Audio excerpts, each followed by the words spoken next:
Hello guys, तर स्वागत आहे तुमचं आपल्या या यूट्यूब चॅनलवरती. मित्रांनो, चॅनलवर नवीन असाल तर चॅनलला सबस्क्राईब नक्की करा आणि अशाच नवनवीन अपडेट्स आपल्या या चॅनलवरती पाहत राहा.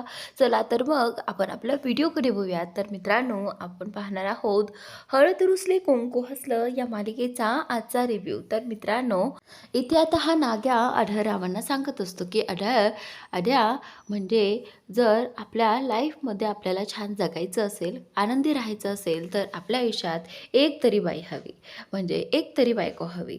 हे ऐकल्यानंतर आता आढळराव जो आहे तो लगेचच नाग्याकडे रागाने पाहतो. तर त्यावेळी आता हा समोर जो आहे तो बोलतो की बरोबर बोलतायत हां. तर आता इथे लगेचच आढळराव इथे समोरकडे पाहतो आणि त्यानंतर बाकी सगळेजण हसू लागतात. तर आता इकडे कृष्णाने बाळजाला आणलेलं असतं. तर बाळजा लाजत असते. खरं तर यावेळी बाळजाची नजर त्या नाग्यावरती पडलेली असते. पण आता बाळजा जी आहे ती कृष्णाला बोलते की बरंच झालं कृष्णा, हे नाटक आहे, नाहीतर ना हा माणूस. तर आता इथे दोघीजणी हसायला लागतात आणि त्यानंतर कृष्णाने बाळजाला सोफ्यावरती आणून बसवलेलं आहे. तर आता इथे बाळजा जेव्हा आली त्यावेळी आता या नागेने त्याच्या नाटकाला सुरुवात केली आहे. तर त्यावेळी इथे हा जो नाग्या आहे तो लगेचच सुलोचनाची तारीफ करू लागतो की सुलू, आज किती वर्षातून मी तुला पाहतो आहे बघ, आणि एवढ्या वर्षातून आपल्याला एकत्र येण्याची वेळ आली आहे. खूप वर्ष तुझी वाट पाहिली, पण बघ ना, आज नियती आपल्याला एकत्र घेऊन आलीच शेवटी. तर आता इथे हा जो नाग्या आहे तो लगेचच गुडघ्यावर बसतो आणि तिच्याशी बोलू लागतो की सुलू सांग ना. तर जेव्हा सुलोचना त्याच्या जवळ येते त्यावेळी त्याला दिसत नसल्यासारखं त्याने लगेचच डोळ्याला चष्मा लावला आणि तिला पाहू लागला आणि तिच्याशी म्हणू लागला की सुलोचना, आत्ता तरी माझ्याशी लग्न करशील का गं? तर त्यावेळी आता इथे तो बोलतो की माझं काही वर्षांपूर्वी माझं प्रेम अधुरं राहिलं होतं, पण आत्ता वेळ आली आहे ती कंप्लीट होण्याची. तर बोल ना, करशील ना माझ्याशी लग्न? तर त्यावेळी आता इथे त्याने डायरेक्ट लग्नाला तिला मागणी घातलेली आहे आणि इथे सुलोचना जी आहे ती गप्प इथे सोफ्यावर बसून पाहत असते. तर त्यानंतर आता दुष्यंत आणि पूजा कृष्णासमोर बाकी सगळेजण या नाग्याला पाहून हसत असतात, कारण एवढं रोमॅन्टिक पद्धतीने गुडघ्यावर बसून हा नाग्या नाटक करत असतो आणि आता त्याच्याकडे पाहून आढळरावांना जेलेसी होत असते. त्यांच्या चेहऱ्यावर ते दिसून आलेलं आहे. तर आता सगळेजण आढळरावकडे पाहून हसत असतात आणि कुठेतरी आता इथे सुलोचना ही पाहत आहे की आता आढळरावांच्या चेहऱ्यावरचे एक्सप्रेशन पाहून तिला तरी वाटत आहे की आता नक्कीच यांचा काहीतरी निर्णय बदलेल आणि म्हणूनच आता ती ठरवते की जर मी या लग्नासाठी होकार दिला तर आढळराव नक्कीच काहीतरी बोलतील. म्हणूनच आता इथे या नागेने पुन्हा एकदा विचारलं की बोल ना सोडू, तू माझ्याशी लग्न करायला तयार आहेस ना? तर त्यावेळी आता इथे हा जो समोर आहे तो बोलू लागतो की एकट्याने आयुष्य घालवणं खूप कठीण असतं आणि ते मी माझ्या नजरेने पाहिलं आहे. त्यामुळे बाजाबाई, तुम्ही या लग्नाला होकार द्या. असं म्हटल्यानंतर आता इथे बाजा जी आहे ती समोरकडे पाहते आणि एकदा दुष्यंत आणि कृष्णाकडे पाहते आणि त्याच नंतर आता सगळेजण वाट पाहून असतात की सुलोचना काय उत्तर देईल. खरंच या माणसाशी लग्नासाठी तयार होईल का? तर त्यावेळी आता सगळेजण ऐकण्यासाठी उत्सुक असतात. तेवढ्यातच सुलोचना कृष्णाकडे पाहून इथे या नाग्याला म्हणते की ठीक आहे, मी माझ्या मुलांच्या आनंदासाठी हे सगळं करायलाही तयार आहे. पण माझ्या मुलांचा आनंद त्या गोष्टीमध्ये आहे म्हणून. असं म्हटल्यानंतर हा जो नाग्या आहे ना तो प्रचंड खुश होतो, कारण सुलोचनाने त्याच्याशी लग्न करण्याला होकार दिला आहे. पण आता आढळरावांना हे अजिबात सहन होत नाही. आढळरावांना वाटतं की आता सुलोचना जी आहे ती माझ्या हातनं निसटत चालली आहे. तर त्यावेळी आता इथे आढळराव जो आहे तो इथे त्या नाग्याला बोलतो की चल जागेवरून उठ. असं म्हटल्यानंतर नाग्या जो आहे तो बोलतो की काय झालं आद्या, काय झालं, तुम्हाला असं का बोलतो आहे? तर त्यावेळी आता इथे आढळराव जो आहे तो बोलतो की अरे नाग्या, तुला लाज नाही वाटत का दुसऱ्याच्या आयुष्यातल्या बाईला अशी लग्नाची मागणी घालायला? तर त्यावेळी आता इथे हा जो नाग्या आहे ना तो आढळरावांना म्हणतो की काय झालं, मला मागणी घालायला काय झालं? हे पहा, तुम्ही तर तिला हे करत नाही आहात, बायको म्हणून स्वीकारत नाही आहात, पण एखादं तिच्याशी लग्न करायला तयार आहे, मग तिला लग्न का करू देत नाही आहात, हे पहा तुम्ही अजिबात मध्ये पडू नका. तर त्याचनंतर आता इथे हा जो आढळराव आहे तो बोलतो की हे बघ, मला तुझी बकवास अजिबात ऐकून घ्यायची नाही आहे. तू आत्ताच्या आत्ता इथून निघायचं. तू बाहेर निघतोस की तुला फरफटत बाहेर काढू. असं म्हटल्यानंतर आता इथे तो नाग्या घाबरतो. नाग्या म्हणतो की हे पहा, मी आता तिच्याशी लग्न करणार आहे. कारण आत्तापर्यंत माझ्याशी लग्न करायला ती रेडी नव्हती. आता ती रेडी झाली आहे. त्यामुळे आमच्या दोघांमध्ये कुणी पडायचं नाही. असं आता इथे नाग्या आढळरावांना म्हणत असतो. तर त्याचनंतर आता इथे हा जो आढळराव आहे तो प्रचंड तापला आहे. कारण आता सुलोचनाचं लग्न ह्या नाग्याशी ठरत आहे म्हणून. तर आता आढळराव जो आहे तो नाग्याला बोलू लागतो की आता तुझी बडबड बंद कर आणि हे बघ, मी लग्नासाठी तयार आहे आणि बाळजाने कोणाशीही लग्न करू नये असंच मला वाटतं. तर त्यानंतर आता स्पष्टपणे सांगितल्यानंतर इथे नाग्या बोलतो की तुम्ही असं कसं करू शकता? म्हणजे आता आमच्या लग्नाला तिने होकारही दिला आहे आणि मग तुम्हाला कसं काय आठवतंय की तुमची ती बायको आहे ते? तर हे पहा, ते मला काही सांगू नका, कारण सगळ्यात अगोदर विषय आमच्या दोघांचा झाला आहे. असं म्हटल्यानंतर आढळराव जो आहे तो बोलतो की चला लवकर याला घराबाहेर काढा. जसं आणलं होतं तसं लवकर याला घराबाहेर काढा. तर त्यानंतर आता इथे आढळरावाने इथे त्याला धक्के मारून बाहेर काढण्याचा विषय काढला. तर असं म्हणताच इथे दुष्यंत जो आहे तो बोलतो की बाबा, हे साफ चुकीचं आहे बरं का. कारण आता त्यांच्या लग्नाची बोलणी चालली होती, तुमच्या नाही. तर त्यावेळी आता आढळराव जो आहे तो बोलतो की हे जे काही केलं आहे ना तेच पुरेसं आहे. बस झालं आता. आता बंद करा हे सगळं.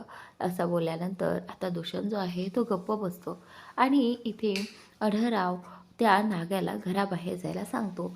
तर आता दुष्यंतने त्या जयकांतला सांगून त्या नाग्याला घराबाहेर काढायला लावलं आहे.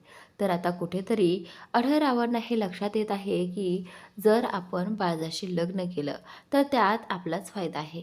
खरं तर अजूनही आढळराव बाळजावर प्रेम करत होते आणि तिला असं दुसऱ्यांचं होताना पाहून त्याला अजिबात चांगलं वाटत नव्हतं आणि म्हणूनच इथे आढळरावांनी लग्नासाठी होकार देण्यासाठी ठरवलं आहे.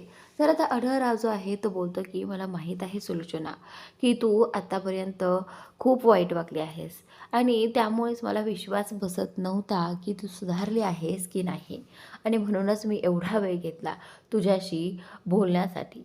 तर आता आढळराव जो आहे तो बोलतो की मी तुम्हा सगळ्यांना एक रिक्वेस्ट करतो. तर त्यावेळी आता इथे दुष्यंत बोलतो की काय मग सुलू, तुझाही या लग्नासाठी होकार आहे का? तर आता इथे आढळराव जो आहे तो बोलतो की हेच हेच सांगायचं होतं मला. तिला कुणीही इथून पुढे सुलू म्हणणार नाही, कारण तो सुलू म्हणणारा तेवढा एकटाच नाग्या होता आणि मला ते आवडणार नाही. सारखी सारखी त्याची आठवण येत राहील. तर त्याचनंतर आता पूजा आणि समोरच्या चेहऱ्यावरचे एक्सप्रेशन पाहून आता इथे वाटत आहे की आता त्यांच्या मनासारखं काहीच झालेलं नसतं. कारण स्वतः आढळराव आणि बाळजाचं लग्न होणार आहे. त्यामुळे आता समर आणि पूजाच्या वाटेतला अडथळा जो आहे तो आणखीनच वाढणार आहे. आणि आता पूजा आणि समर याच गोष्टीचा विचार करत असतात की आता सगळं संपलं. आता बाळजा आणि आढळराव एकत्र आल्यानंतर सगळं काही दुष्यंतच्या नावे होईल असंच त्यांना वाटत असतं. तर त्याचनंतर आता पूजाच्या आईच्या घरी पूजा, जयकांत आणि जयकांतचे वडील आणि हा समर हे सगळेजण त्या पूजाच्या आईच्या घरी आलेले आहेत. आणि त्यावेळी हा जयकांत जो आहे तो खूप चकरा मारत असतो. त्याचं डोकं जे आहे ते अगदी बंद पडलेलं असतं, म्हणजे त्याचं डोकं चालतच नाही आहे. तर त्यावेळी आता ते तो चकरा मारत असताना इथे ही पूजाची आई त्या जयकांतला बोलू लागते की काय रे जयकांत, आता किती वेळ असा फेऱ्या मारणार आहात? बस झाला आता, खूप फेऱ्या मारून झाल्या, आता बस कर. तर त्यावेळी आता इथे जयकांत जो आहे तो बोलतो की तुम्हाला काही प्रॉब्लेम आहे का? हे पहा, गप्प राहा आणि माझं डोकं आत्ता खराब करू नका. जयकांत जो आहे तो खूप रागात पूजाच्या आईशी बोलतो. पूजाच्या आईला त्याचा राग येतो. पूजाची आई जी आहे ती बोलते की काय रे, माझ्याच घरात असं सारख्या सारख्या चक्र का मारतो आहे? तुला एकदा सांगितलेलं कळत नाही आहे का? हे बघ, गप्प राहा आणि हे बघ, ही जे काही तू आवाज चढवला आहे ना ते तुझ्या घरी दाखवायचा, माझ्या घरात येऊन माझ्यावरती आवाज चढवायचा नाही हां. असं आता पूजाची आई त्या जयकांतला म्हणत असते. जयकांत जो आहे तो पूजाला सांगतो की ए पूजे, तुझ्या आईला जरा गप्प कर. हे बघ, मी तिच्याशी काही बोलतोय का? मग का उगाच ही आवाज वाढवते आहे? तर त्यावेळी आता या दोघांचा खूपच आवाज वाढलेला असतो आणि या दोघांच्या आवाजामुळे आता पूजाला खूप इरिटेट होत असतं. पूजा जी आहे ती त्या दोघांना म्हणत असते ओरडून, दोघेही जण गप्प राहा. काय चाललंय तुमचं? आपण कशासाठी जमलो आहोत इथे आणि तुम्हा दोघांचं काय चाललंय? तर त्याच नंतर आता इकडे पूजा जी आहे ती गप्प बसते आणि इकडे ही बाळजाबाई आणि कृष्णा दोघीजणं एकत्र असतात. त्यावेळी आता बाळजा जी आहे ती कृष्णाकडे बोलण्यासाठी आलेली असते. कृष्णाला बाळजाबाई म्हणते की कृष्णा, आज तू जे काही माझ्यासाठी केलं आहेस ना, ते माझ्यासाठी खूप आहे अगं. काय काय करशील की माझ्यासाठी? हे बघ, माझ्या सुखासाठी तू काय काय नाही केलं. आत्तापर्यंत सगळं काही केलं आणि आता हे शेवटचं. आता ते सुख मला मिळालं म्हणून मी खूप आनंदी आहे बघ. आता मी माझ्या संसारात काय कशाचीच कमी पडू देणार नाही, असं आता इथे बाळजा जी आहे ती कृष्णाला म्हणत असते. तर त्याच नंतर आता इकडे पूजा, तुम्हा दोघांचं भांडून झालं असेल तर गप्प राहा. तर आता इकडे ही जी काही कृष्णा आहे ती बोलते की बाळजाबाई, मला तुम्हाला असंच आनंदी पाहायचं आहे. आत्तापर्यंत तुमच्याकडनं खूप चुका झाल्यात, पण त्या गोष्टींचा पश्चाताप तुम्हाला होत आहे, हेच माझ्यासाठी खूप आहे. तर त्यानंतर आता इकडे ही पूजा जयकांत आणि तिच्या आईला म्हणत असते की इकडे तो बाळजाबाईसोबत अढळराव लग्न करायला निघाला आहे आणि तुमचं काय चाललं आहे हे सगळं? हे पहा, आपल्याला हे लग्न थांबवण्यासाठी काहीतरी प्लॅन केला पाहिजे. या सगळ्याचा विचार करायचा सोडून तुम्ही दोघे भांडतायत काय? गप्प राहा जरा. ऐकतायत का माझं? तर आता इथे हा जो काही जयकांत आहे तो बोलतो की हे बघ, तुझ्या आईला सांभाळ, ती कशी बडबड करते ते बघ आधी. तर त्यावेळी आता इथे तिची आई जी आहे ती बोलते की हां, मीच आले का बडबड करायला? इथून आधी फक्त मीच सगळं काही प्लॅन सांगत होते. काय केलंस रे तू आत्तापर्यंत? काही करता आलंय का तुला? तर त्यावेळी आता जयकांत जो आहे तो बोलतो की मी काही केलं नसलं तरीही मदत मात्र नक्की करतो. तर त्यानंतर आता इथे ही जी पूजा आहे ती बोलते की गप्प बसा दोघेजणं, आता खूप झालं तुमच्या दोघांचं. त्यानंतर आता इकडे ही जी काही बाळचं आहे ती कृष्णाला म्हणत असते की कृष्णा, मी तुझे आभार कसे मानू हेच मला कळत नाही आहे. कारण माझ्या आयुष्यात आज जो काही आनंद येणार आहे ना, तो फक्त तुझ्याचमुळे येणार आहे. आज जो काही दिवस मला पाहायला मिळाला आहे तो फक्त तुझ्यामुळे पाहायला मिळाला आहे. आणि कृष्णा, तू किती करशील गं माझ्यासाठी? तर त्यावेळी आता कृष्णा जी आहे ती बाळजाबाईला म्हणते की बाळजाबाई, आता तुम्ही फक्त खुश राहायचं, समजलं? तर आता बाळजाबाई जी आहे ती बोलते की हो कृष्णा, आता मी फक्त खुश राहणार आहे आणि मला जे हवं आहे आत्तापर्यंत जे झालं नाही माझ्या लग्नामध्ये ते सगळं मला करायचं आहे. तर आता इथे कृष्णा जी आहे ती बोलते की हो बाळजाबाई, तुमची जशी इच्छा असेल ना तसं सगळं काही होईल. तर त्यानंतर इकडे आता पूजा जी आहे ती तिच्या आईला आणि समरला इथे म्हणत असते की माझ्या डोक्यात ना एक प्लॅन आला आहे. आता मला असं वाटतं की या लग्नाबद्दल, बाळजाबाईच्या या लग्नाबद्दल गावकऱ्यांना समजायला हवं. एकदा की गावकऱ्यांना समजलं तर बाळजाबाई आणि आढळरावांचं लग्न लावून देण्यासाठी ते कधीही तयार होणार नाहीत. आणि त्याचमुळे म्हणते की ही जी काही न्यूज आहे ना ती आपल्या गावकऱ्यांपर्यंत पोहोचली पाहिजे. कसा वाटतो तुम्हाला माझा प्लॅन? तर त्यावेळी आता इथे तिची आई आणि जयकांत विचार करू लागतात की जर गावकऱ्यांना कळालं तर हे लोक का थांबवतील हे लग्न? तर त्यावेळी पूजा सांगू लागते की हे लग्न करण्यामागे बाळजाचा काहीतरी दुसराच हेतू आहे आणि आपण असं गावकऱ्यांच्या मनात भरवायचं आहे. आपल्या गावचं भलं कधीही व्हायचं नाही, कारण तुम्हाला तर माहीतच आहे की बाळजाबाईने तिच्या आयुष्यामध्ये काय काय केलं आहे ते. तर आता हे सगळं आता इथे पूजा या सगळ्यांना सांगत असते. तर त्यानंतर इकडे बाळजाबाई जी आहे ती कृष्णाशी म्हणत असते, कृष्णाला म्हणत असते की कृष्णा, मला ना मागच्या वेळी माझं लग्न ज्यावेळी झालं होतं ना त्यावेळी काहीच हौस वगैरे करता आली नाही. त्यामुळे मी आता यावेळी माझ्या लग्नामध्ये संपूर्ण हौस करणार आहे. म्हणजे बघ ना, सगळ्यात अगोदर मी बांगड्याचा कार्यक्रम ठेवणार, त्यानंतर हळद आणि त्यानंतर लग्न. अशा पद्धतीने मला धूमधडाक्यात आमचं लग्न होताना पाहायचं आहे. असं आता इथे ती कृष्णाला सांगत असतानाच कृष्णाला खूप आनंद झालेला असतो. कृष्णा जी आहे ती बाळजाबाईला म्हणते की बाळजाबाई, तुम्ही जसा काही विचार केला आहे ना अगदी सगळं तसंच होईल. तुमच्या इच्छा सगळ्या पूर्ण होतील. तर त्याचनंतर आता इकडे ही पूजा जी आहे ती समरला विचारते की समर, तुला काय वाटतं या प्लॅनबद्दल? तर त्यावेळी आता समर जो आहे तो सांगू लागतो, पूजा, तू जो काही विचार केला होता ना खऱ्या अर्थाने तो बरोबर आहे. म्हणजे बघा ना, आता खरंच हे गावकऱ्यांपर्यंत पोहोचलं तर गावकऱ्यांना काय वाटेल, ही बाळजाबाई जी आहे ती स्वतःच्या स्वार्थासाठी लग्न करत आहे आणि आता कृष्णाने हे चुकीचा पाऊल उचललं आहे, बाळजाबाईला या लग्नामध्ये अडकून ठेवण्यासाठी. म्हणजे कृष्णा गावची सरपंच असली तर काय झालं? तिने कुठलेही निर्णय स्वतःच्या मनानेच घ्यायचे असतात का? असं आता इथे समरला कळतं आहे. त्यामुळे आता इथे हा जयकांत जो आहे तो बोलतो की पूजा, तू जो काही प्लॅन केला आहे ना तो अगदी छान आहे बघ आणि या प्लॅनमध्ये मी तुझी साथ नक्की देणार आणि तसंही गावकऱ्यांमध्ये ही न्यूज पसरायची आहे ना, चल आत्तापासूनच या प्लॅनला सुरुवात करूयात असं म्हणत आता इथे या जयकांतने त्याच्या कामाला लागण्यासाठी ठरवलं. तर आता पूजा बोलते की ठीक आहे. जयकांत बोलतो की माझी माणसं जेवढी आहेत त्या सगळ्यांमध्ये ही न्यूज पसरून देतो, मग बघूयात कसं सगळं गावभर होतं ते. तर त्यावेळी आता पूजा बोलते की हो हो, असंच झालं पाहिजे.